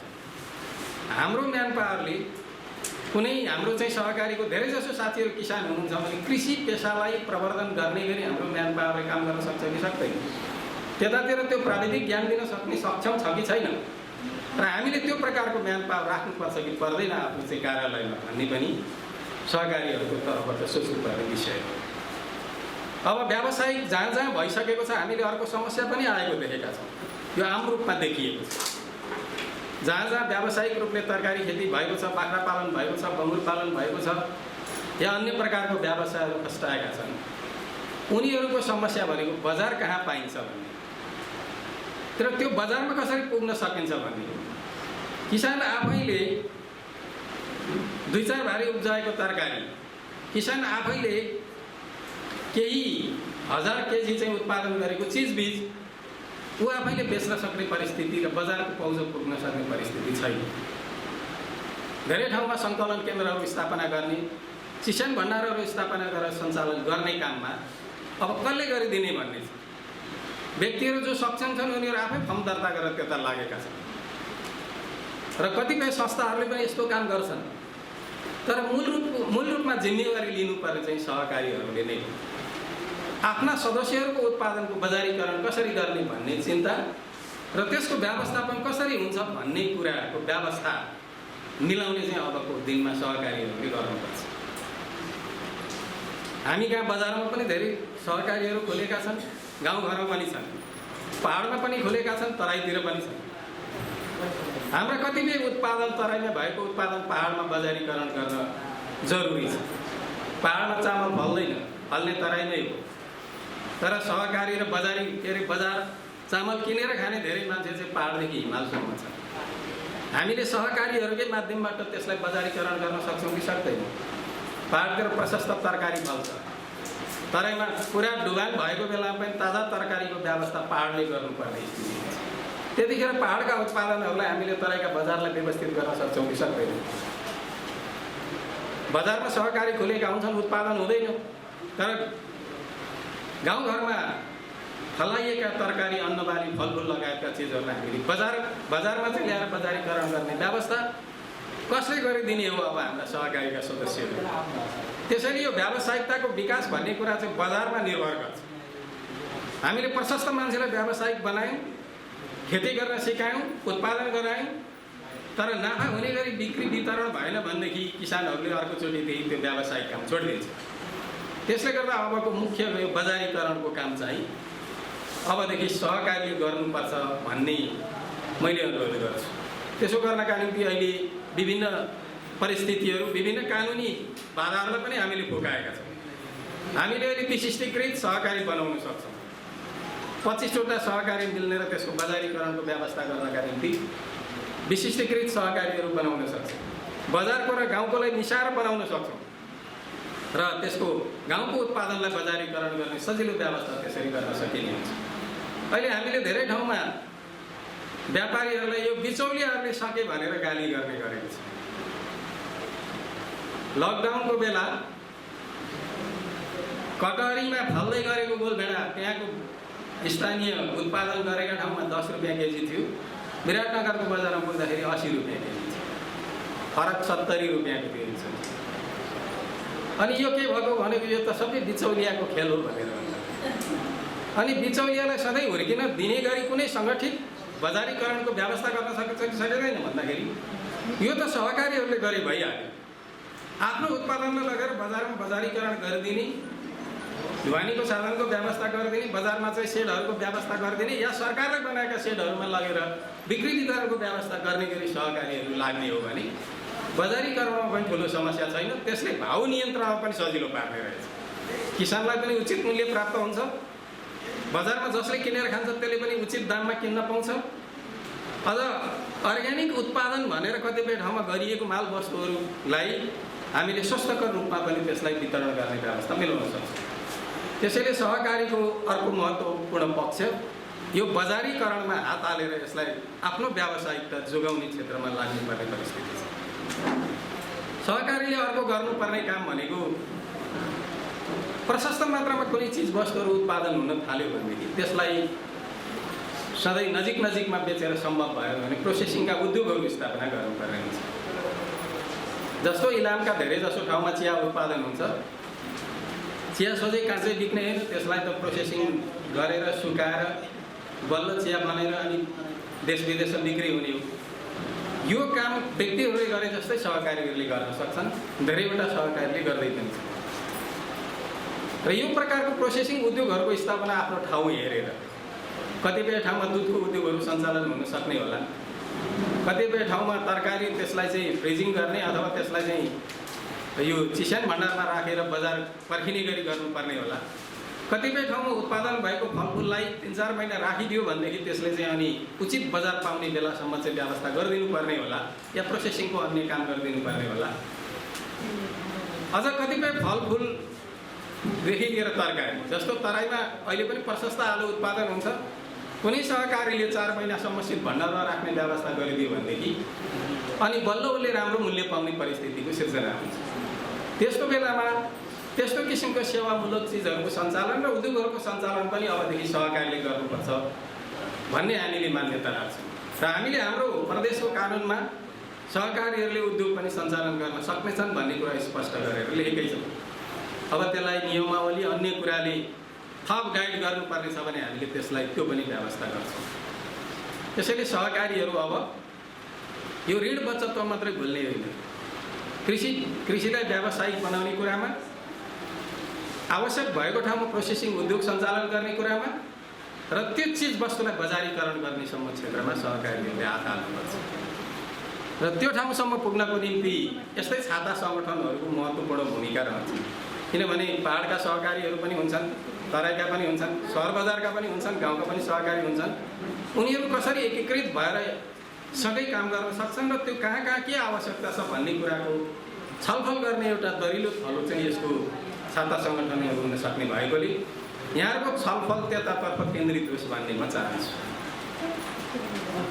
अब सहकारीहरू कसरी सञ्चालन गर्ने भन्ने हिसाबले हेर्दाखेरि हाम्रो प्रदेशको मात्र होइन, देशका सबैभन्दा ठुला सहकारी झापाका 2टा सहकारी रहेछ। एउटा सहारा नेपाल भन्ने सहकारी तर अर्को चाहिँ एनएमसी अथवा नेपाल बहुउद्देश्य सहकारी भन्ने 2टा सहकारी रहेछ। सहारा नेपालको झन्डै 1.5 लाख जति सदस्य रहेछन्। 10 अरबभन्दा बढीको पुँजी परिचालन गर्छ। एनएमसीको 1 लाख सदस्य रहेछ र त्यसले पनि 10 अरबभन्दा बढीको पुँजी परिचालन गर्छ। एनएमसी चाहिँ ठ्याक्कै बहुउद्देश्य पनि हो। उहाँहरूको काम हेर्दाखेरि बहुउद्देश्यमा एउटा पूर्ण सहकारीको रूपमा काम गर्दै हुनुहुन्छ भन्ने हामीले महसुस गरेका छौँ। उहाँहरूले सदस्यहरूको उत्पादनलाई बजारीकरण पनि गर्नुभएको छ। झापामा झन्डै 8वटा जति बजारमा उहाँहरूको सुपर मार्केट स्तरको पसल छ, सहकारी पसल। सहकारीले व्यापार गर्न हुन्छ कि हुँदैन भन्दा त त्यही झापामा हुने भएपछि यहाँ मोरङमा नहुने अथवा धनकुटामा नहुने भन्ने त कुरै भएन नि। हामी आफै कतै गर्छौँ भन्ने कुरा चाहिँ महत्त्वपूर्ण रहेछ भन्ने मैले ठान्छु। पुँजी निर्माणको कुरामा 10 अर्बको सम्पत्ति एउटा सहकारीले चलाउँदैछ। हाम्रो मन्त्रालयमा मुस्किलले वर्षको 3 अर्ब पैसा हुँदैन। एउटा सहकारी एक्लै 10 अर्बको पुँजी परिचालन गर्छ, ऋण बचतको कारोबार गर्छ। उहाँहरूले झन्डै 15-20 करोडको एउटा दुध फ्याक्ट्री चलाउनु भएको छ। एनएमसी डेरी भन्ने चिजका परिकारहरू यतैतिर पनि बिक्छन्। उद्योग सञ्चालन गर्न पनि सहकारीले हुँदो रहेछ, बजार सञ्चालन गर्न हुँदो रहेछ। करिब 16 बिघा जमिन खरिद गरेर उहाँहरूले चाहिँ नमुना हुने गरी कृषिको पनि काम गर्दै हुनुहुँदो रहेछ। त्यसमा तरकारीको उत्पादन, फलफुलको उत्पादन, गाई पालन, माछा पालन लगायतका विषयहरू त्यहीँ आएर सिक्न हुने गरी त्यो प्रकारको पनि व्यवस्था गर्दै हुनुहुन्छ। उहाँहरू झापा जिल्लाभन्दा बाहिर अहिलेसम्म जानुभएको छ। भनेपछि एउटा पर्फेक्ट सहकारी हुनलाई उत्पादनको काम, बजारीकरणको काम र प्रोसेसिङको काम 3टै क्षेत्रको काम गरिदियो भने त हुने रहेछ। अनि हामी त्यो काम गर्दैछौँ कि छैनौँ? अनि सरकारपट्टि मात्रै फर्किएर गाली गर्दैछौँ कि पहिला आफू पर्फेक्ट हुनेतिर जानु पर्यो। किनभने सहकारी भनेको आफै अटोनोमस संस्था हो। त्यो राष्ट्रिय अन्तर्राष्ट्रिय विभिन्न सिद्धान्तहरूको आधारमा चलेको छ। सहकारीको सिद्धान्त त यहाँ नेपाल सरकारले बनाएको है, अन्तर्राष्ट्रिय सिद्धान्तका आधारमा चल्दैछ। र त्यस्तै सिद्धान्त पछ्याउनेहरू त्यति सफल भएका छन्, अर्बौंको पुँजी सञ्चालन गर्दैछन्। अनि हामी त्यसो किन गर्दै छैनौँ भन्ने हिसाबले पनि हेर्नु पर्यो। अहिलेको अनुभवले के देखाउँछ भनेदेखि सहकारीहरू सानो सानो टुक्रामा थोरै सदस्यहरू भएको सहकारी साह्रै धेरै उँभो लाग्दैन। त्यसैले सकिन्छ, मिल्छ, चाँडो चाँडो एकीकरण गर्नुहोस्, ठुलो क्षेत्रमा ठुलो आकारमा जानुहोस्। त्यसले व्यावसायिकता बढाउँछ, बजार खोज्ने कुराको ग्यारेन्टी गर्छ। उद्योग सञ्चालन गर्नु पर्यो भने पनि त्यसलाई सजिलो पर्छ। वितरणको प्रक्रिया मिलाउनु पनि धेरै सदस्य भएको यसलाई त्यति गाह्रो हुँदैन। तर 1.5 सयको सहकारी चलायो। हामी कहाँ सहकारीमा यहाँ साथीहरूले भने जस्तै अलिक बढी राजनीति पनि हुन्छ भन्ने चलन छ। अब यो बहुदलमा राजनीति नै नहोस् भन्न त गाह्रो हो। अलिअलि हुन्छ होला, तर सहकारीकै मूल्य मान्यताभित्र राखेर राजनीति नै गर्नुपर्छ भने त्यहीँभित्र गर्नुहोस्। तर हामी कहाँ त वल्लो टोलको मान्छेले सहकारी खोल्यो भने त्यो पल्लो टोलकोले खोलिसकेपछि हाम्रो टोलकोले किन नखोल्ने भनेर अर्को जागिहाल्छ। हामी त्यहीँ बसेर एकै ठाउँ सहकार्य गरौँ भन्दाखेरि पनि त्यसले खोलेपछि मैले किन खोल्न नहुने भन्ने इगोका साथ काम गरेर पनि चलन छ। र कहिलेकाहीँ राजनीतिक पार्टी मिलेन भने फल्ना पार्टीकाले खोलेछ, देखा जाएगा म पनि लाग्छु भनेर अर्को मान्छे जाग्ने पनि चलन छ। त्यसैले गर्दा अस्वस्थ प्रतिस्पर्धाहरू हामीले समाजमा देख्छौँ। यसले सहकारीको मूल सिद्धान्तलाई चाहिँ त्यति फाइदा गर्दैन। त्यसले गर्दा सानो सानो सहकारीभन्दा एकीकृत ढङ्गले ठुलो सहकारीहरूको निर्माण गर्ने काममा र सहकारीले सबै प्रकारको सेवा उपलब्ध गराउने काममा हामीले गयौँ भनेदेखि हामी एउटा उपयुक्त र एउटा पूर्ण किसिमको सहकारी सञ्चालन गर्न सक्ने हुन्छ। हामी कहाँ आमुल भन्ने इन्डियाका डेरी प्रोडक्टहरू आउँछन्। आमुल भन्ने त्यो संस्था चाहिँ सहकारीको उत्पादन, त्यो इन्डियाभरि काम गर्छ र त्यो देशव्यापी संस्था हो। अर्को इफ्को भन्ने एउटा छ, उत्पादन गर्छ, रासायनिक मल उसले विदेशसम्म बेच्छ। भनेपछि खास उद्देश्य राखेर चलाएका सहकारीहरू पनि त्यो प्रकारले सफल छन् र उनीहरू बहुराष्ट्रिय कम्पनी जस्तै देश विदेशमा व्यापार गर्न सक्छन्, त्यो प्रकारले सामानको उत्पादन गर्न सक्छन्। अनि हामी कहाँ चाहिँ एउटा गाउँमा, एउटा टोलमा, एउटा वार्डमा भएन भनेदेखि टाउको दुखाउनु पर्ने र त्यसैमा कम्पिटिसन गर्नुपर्ने ठाउँमा भयो भने हामी धेरै उँभो लाग्दैन। कमसेकम एउटा पालिका स्तरको कमसेकम पनि धेरै जनता समेटेको धेरै सदस्यहरू भएको कसरी बनाउने? यो 2-4 सयमा खेल्ने होइन, 2-4 हजार अझ त्योभन्दा बढी 10-20 हजार मान्छे सदस्य भएको र पुँजीको हिसाबले पनि करोडौँ भएको कसरी बनाउने भन्नेतर्फ सोच्ने हो। पुँजी निर्माण सँगसँगै व्यावसायिक काम, उद्योगहरूको स्थापना गर्ने काम, सञ्चालन गर्ने काम र व्यापारमा आफ्नो सदस्यहरूको उत्पादनलाई सजिलोसँग बजारमा पुर्याउने व्यवस्था कसरी मिलाउने भनेर लाग्ने हो अहिलेको अवस्था। त्यसैले यस क्षेत्रमा लाग्दाखेरि सरकार तपाईँहरूलाई सहयोग गर्न तयार नै छ। यसलाई नीतिगत रूपमा एकीकरण गर्नु पर्यो भने एकीकरण कसरी गर्ने भन्ने रूपमा, त्यस पछाडि नीतिगत हिसाबले तपाईँहरूलाई काहीँ कठिनाइ अप्ठ्यारो पर्यो त्यसमा सुल्झाउनका निम्ति तपाईँहरू ठुलै कामतिर लाग्नुभयो, त्यसलाई अझ सहयोगै गर्नका निम्ति। हामी कहाँ 1 नम्बर प्रदेशमा दुधको उत्पादन अब हाम्रो खपतभन्दा धेरै उत्पादन भइ नै सकेको छ। त्यसैले हामीलाई पाउडर प्लान्ट चाहियो भनेर हामीले डिडिसीलाई 5.5 करोड हाम्रो प्रदेश सरकारको तर्फबाट सहयोग गरेर पाउडर प्लान्ट स्थापना गर्न लगाइयो। यो गएको लकडाउनको बेलामा त्यसले राम्रैसँग काम गरिदिएको कारणले दुध उत्पादकहरूलाई राम्रै फाइदा हो। अहिले हामी सगरमाथा भन्ने अर्को नामको संस्था गठन गर्न साथीहरूलाई भन्यौँ। उहाँहरूले गठन गर्नुभएको छ विशिष्टीकृत सहकारी, र त्यसलाई झन्डै हामीले 20 करोडभन्दा माथि लगानी गरेर अर्को पाउडर प्लान्ट स्थापना गर्नका निम्ति सहयोग गर्ने भनेर हामीले नै काम गरिरहेका छौँ। सरकार यसमा पछि हट्ने कुरा भएन। सरकारको तर्फबाट कतिपय प्रोसेसिङको काम, कतिपय बजारीकरणको काम र व्यावसायिक हिसाब स्तरको उत्पादन गर्नका निम्ति निजी, सहकारी, व्यक्तिगत फर्महरू सबैलाई सहयोग गर्ने काममा हामीले अनुदानको व्यवस्था गरेकै छौँ। अनुदान उचित ठाउँमा पुगेन भन्ने कुरा पनि धेरै छलफल भयो। हाम्रो चाहिँ संसदमा धेरै कुरा उठ्यो। हामीले अहिले अनुदान दिँदाखेरि गएर अनिवार्य हेर्दाखेरि त्यहाँ कुनै ढाँडछल रहेछ भनेदेखि त्यहाँबाट तत्काल नाम कटाइदिने अनि काम सकिएपछि मात्रै अनुदानको भुक्तानी दिने भन्ने व्यवस्था गरेपछि अहिले अनुदानहरू धेरै विवादित छैनन्, थोरै कतै होला। तर अनुदानको माग यति बढी छ, अब यो व्यावसायिकताको वृद्धि भएको कारणले पनि होला अनुदानको माग, व्यक्तिगत माग, त्यसरी नै फर्महरूको तर्फबाट माग, सहकारीहरूको तर्फबाट पनि प्रशस्त माग गरिएका छन्। हामीले कतिपय ठाउँमा फलफुल बगैँचा स्थापनाका निम्ति, नर्सरी स्थापनाका निम्ति, कतिपय क्षेत्रमा कृषि मेसिनीकरणका निम्ति, त्यसरी नै गोठ निर्माण गर्नका निम्ति आदि विभिन्न क्षेत्रमा, त्यो बाख्रा पालनको क्षेत्रमा, बङ्गुर पालनको क्षेत्रमा, गाई पालनको क्षेत्रमा, कृषि क्षेत्रका विभिन्न क्षेत्रमा समेत अनुदान अहिलेसम्म प्रवाह गरिआएकै छौँ। त्यो सरकारले त्यसो नगर्ने हो भने फेरि सजिलोसँग लाइन लाग्ने परिस्थिति पनि छैन र यो अनुदान असाध्यै दुरुपयोग भयो, अबदेखि दिनु हुँदैन भन्ने पनि चर्को तर्क छ। अनुदानको व्यवस्था नगर्ने हो भने सस्तो ऋणको व्यवस्थाको विकल्पमा जानुपर्छ भन्ने पनि छ। किसानहरूलाई बिजुलीको बिल, खास गरी उद्योग सञ्चालन गर्नेहरू, माछा पाल्नेहरू, सिँचाइ गर्नेहरूलाई बिजुलीमा अनुदान दिनुपर्छ भन्ने पनि व्यवस्था गर्नु पर्ला भनेर हामीले छलफल चलाइरहेका छौँ र अन्य कतिपय क्षेत्रमा पनि सरकारको अनुदान कायम नै रहनेछ।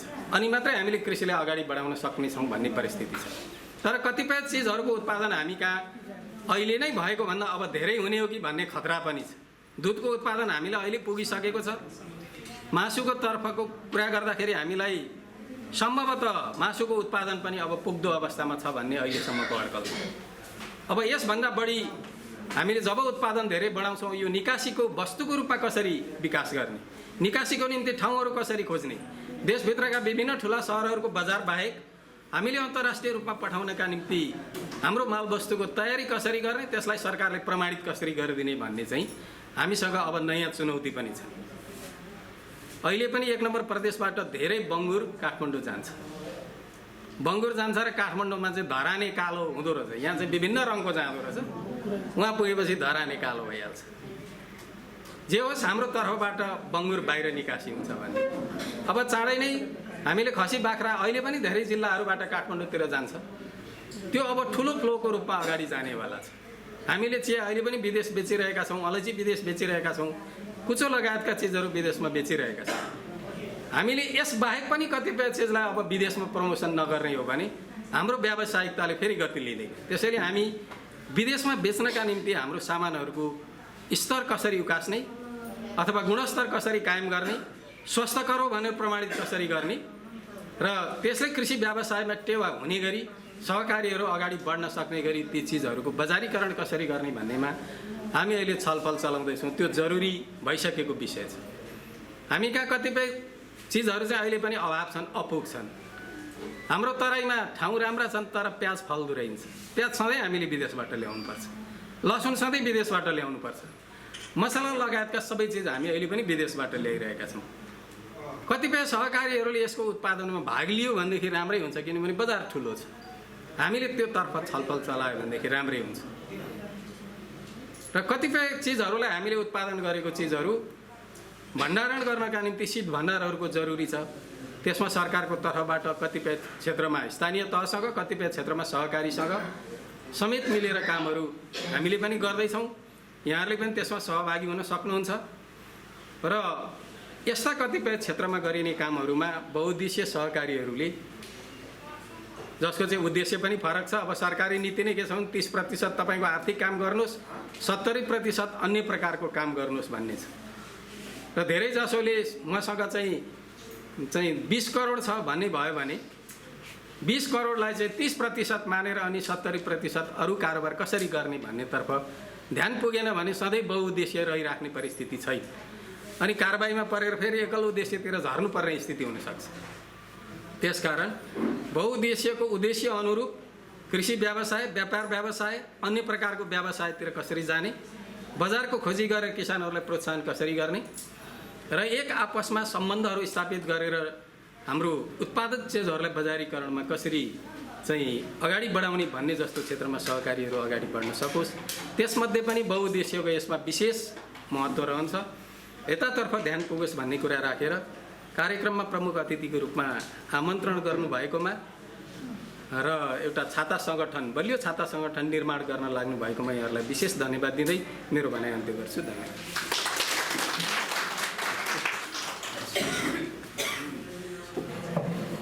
महत्त्वपूर्ण कुराहरू राख्दै सहकार गरिएका क्रियाकलापहरूको बारेमा तपाईँ हामीलाई जानकारी दिँदै आफ्नो महत्त्वपूर्ण वक्तव्य माननीय मन्त्रीज्यूले सक्नुभएको छ र त्यसको लागि हामी सबैको तर्फबाट आभार धन्यवाद व्यक्त गर्न चाहन्छौँ। अब यस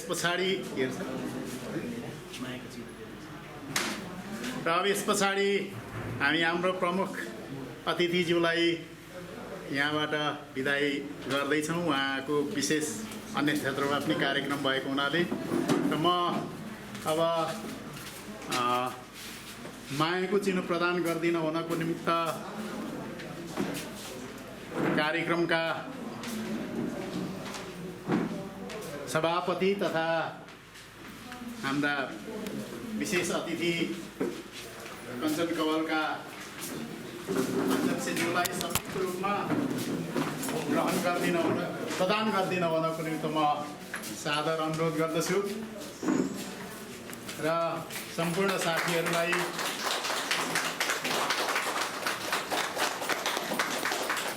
त्यो पनि होला। साथसाथै यो हाम्रो गुन्द्री यस्तो गुन्द्री त हराइसक्यो। कसले बनाउनु भयो उहाँहरूलाई धेरै धेरै धन्यवाद है। सुनसरीका साथीहरूसँग एकछिन हामी बाहिर गएर बिदा गरेर अनि हामी फेरि भित्र आउँछौँ। अब एकछिन हामी हाम्रो प्रथम सेसनको अन्तिम दिनतिर पुगिरहेछौँ। हामीले प्रमुख अतिथिलाई बिदाई गरिसकेका छौँ। साथीहरू सुन्नु नला बाहिर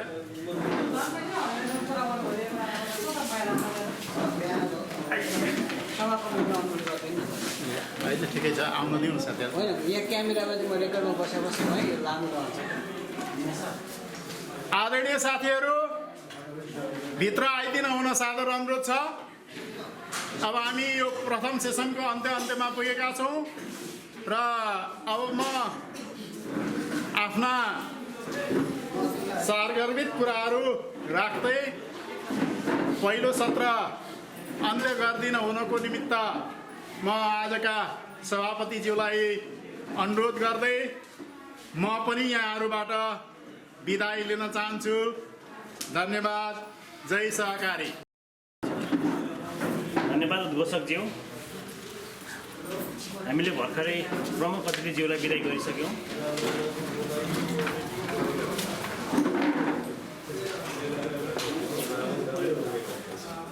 अघि धनकुटा जिल्लाबाट हाम्रो जनउत्थान बहुउद्देश्य सहकारीको सरले भन्नुभयो जस्तै सहकारीमा एकदमै राजनीति र विकृति पनि छ। हजुरहरूलाई म के अवगत गराउन चाहन्छु भने हामीले पुस 21-22 गते हो या न माघ 21-22 गतेतिर हामीले एउटा कार्यक्रम भेला गरेका थियौँ। त्यतिखेर हामी 40-45 वटा सहकारी भेला भएका थियौँ।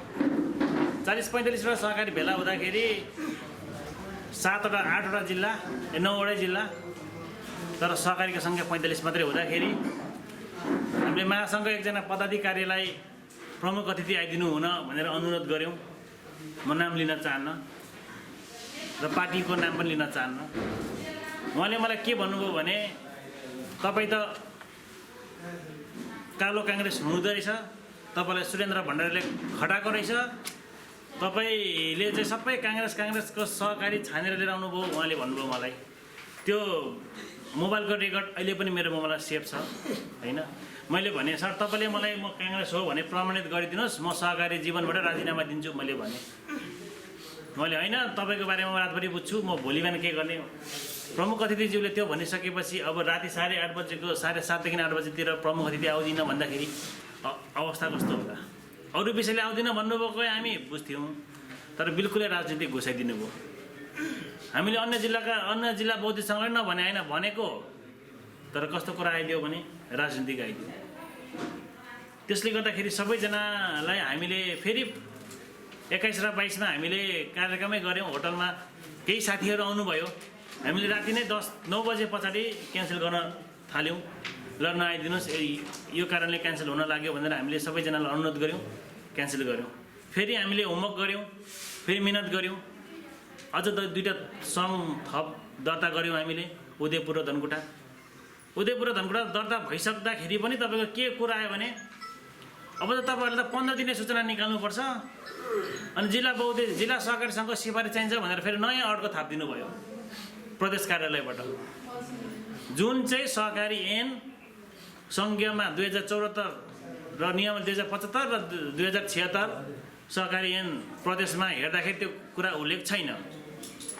उहाँले व्यक्तिगत तरिकाले त्यो दिनुभयो, ठिक छ। त्यो कुरालाई पनि अब हामीले त कानुनले मागेको कुरा हामी किन नदिने भनेर हामीले त्यो पनि गऱ्यौँ।